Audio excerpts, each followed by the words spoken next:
আপুনি বাৰু বিদ্যালয়লৈ কেনেকৈ গৈছিল? খোজকাঢ়ি, চাইকেল লৈ? হয়, আপোনাৰ দিনত, মোৰ দিনত বিদ্যালয়লৈ যোৱাৰ পৰিৱেশ মাধ্যম তেনেকুৱাই আছিল। চাইকেল লৈ গৈছিলোঁ, খোজকাঢ়ি গৈছিলোঁ। কিন্তু আজি আৰু সেই দিন নাই। আজিৰ তাৰিখত প্ৰায়ভাগ ছাত্ৰ ছাত্ৰীয়ে স্কুললৈ স্কুল বাছেৰে অহা যোৱা কৰে। কিন্তু আপুনি এটা কথা ধ্যান দিছেনে? স্কুল বাছৰ ৰং সদায় হালধীয়াই কিয় হয়? ৰঙা কিয় নহয়? বগা কিয় নহয়? সেউজীয়া কিয় নহয়? কেৱল ভাৰতবৰ্ষ বুলিয়ে নহয়, পৃথিৱীৰ প্ৰায়বিলাক দেশতে স্কুল বাছৰ ৰং হালধীয়া। ইয়াৰ কাৰণ কি? ইয়াৰ যুক্তি কি? ইয়াৰ আঁৰত থকা বৈজ্ঞানিক দৃষ্টিভংগী কি? আহকচোন আজি আমি এই ভিডিঅ'টোত আলোচনা কৰোঁ স্কুল বাছৰ ৰংনো কিয় সদায় হালধীয়া হয়।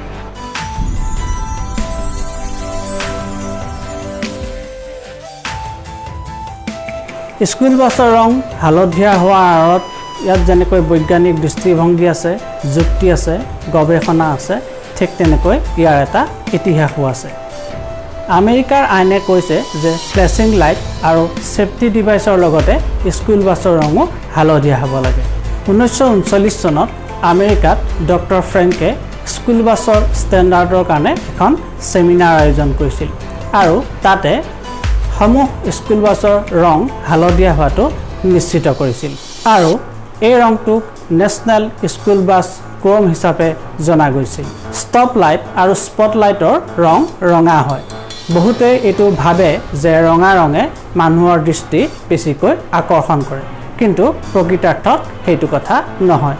বিজ্ঞানীসকলে গৱেষণা কৰি পাইছে যে ৰঙা ৰঙতকৈ হালধীয়া ৰঙেহে মানুহৰ দৃষ্টি বেছিকৈ আকৰ্ষণ কৰে। বিজ্ঞানীসকলে গৱেষণা কৰি এইটো পাইছে যে আপুনি যদি সন্মুখলৈ কিবা এটা চাই থাকে, কিবা এটা বস্তুত আপোনাৰ দৃষ্টি নিবদ্ধ হৈ থাকে, তেতিয়া আপোনাৰ ছাইডত যদি কিবা এটা অবজেক্ট থাকে, সি যদি ৰঙা ৰঙৰ হয়, বগা ৰঙৰ হয়, সি আপোনাৰ দৃষ্টি কম আকৰ্ষণ কৰিব। কিন্তু সেই অবজেক্টটো যদি হালধীয়া হয়, সেই ৰঙা ৰঙৰ তুলনাত বহুগুণে আপোনাৰ দৃষ্টি আকৰ্ষণ কৰিব। অৰ্থাৎ ৰঙা ৰঙতকৈ হালধীয়া ৰঙে মানুহৰ দৃষ্টি বেছিকৈ আকৰ্ষণ কৰে।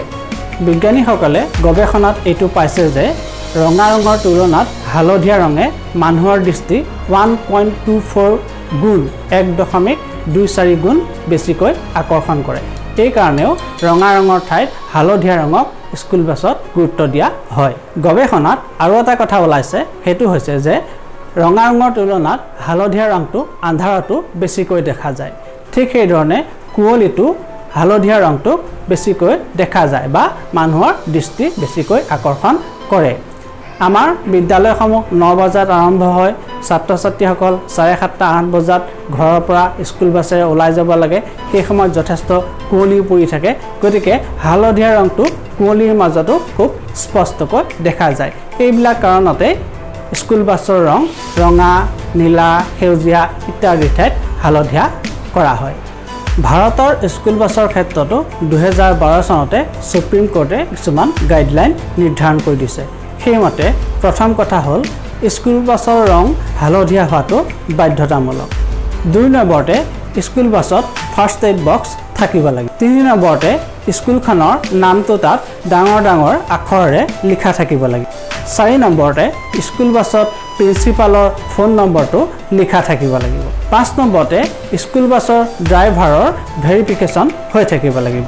6 নম্বৰতে স্কুল বাছৰ স্পীড নিৰ্ধাৰণ কৰিবৰ বাবে স্পীড গভৰ্ণৰ স্কুল বাছত থাকিব লাগে। 6 নম্বৰ স্কুল বাছৰ আগফালে আৰু পাছফালে স্কুল বাছ বুলি ডাঙৰ ডাঙৰ আখৰেৰে লিখা থাকিব লাগে। 7 নম্বৰ স্কুল বাছৰ খিৰিকীবিলাকত হৰাইজণ্টেলি গ্ৰিল থাকিব লাগে। 8 নম্বৰ স্কুল বাছত ফায়াৰ এক্সটিংগুইচাৰ থাকিব লাগে। 9 নম্বৰ স্কুল বাছৰ চিটৰ তলত ষ্টুডেণ্টৰ বেগসমূহ ৰাখিবৰ বাবে নিৰাপদ ঠাই থাকিব লাগে। 10 নম্বৰতে স্কুল বাছৰ 2খন ইমাৰ্জেঞ্চি এক্সিট উইণ্ড' থাকিব লাগিব।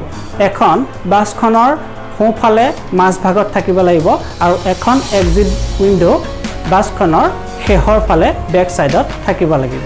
আৰু শেষৰ কথাটো হৈছে যে কোনো ষ্টুডেণ্ট যেতিয়া বাছৰ পৰা নামিব, তেতিয়া স্কুল বাছখন সম্পূৰ্ণকৈ ৰখোৱাৰ পিছতহে ষ্টুডেণ্ট তাৰ পৰা নামিব পাৰিব। গতিকে আমি আজি ভিডিঅ'টোত আলোচনা কৰিলোঁ স্কুল বাছৰ ৰংনো কিয় হালধীয়া হয়। সুপ্ৰিম কোৰ্টে 2012 চনত ভাৰতীয় স্কুল বাছৰ ক্ষেত্ৰত কি গাইডলাইন জাৰি কৰি থৈছে ইত্যাদি ইত্যাদি। আশা কৰিছোঁ ভিডিঅ'টোৱে আপোনালোকক যথেষ্ট উপকৃত কৰিছে। যদি ভিডিঅ'টো ভাল পাইছে লাইক কমেণ্ট শ্বেয়াৰ কৰিব আৰু আগলৈকো এনেকুৱা ভিডিঅ' পাই থাকিবলৈ মোৰ চেনেলটো ছাবস্ক্ৰাইব কৰিব। Thank U.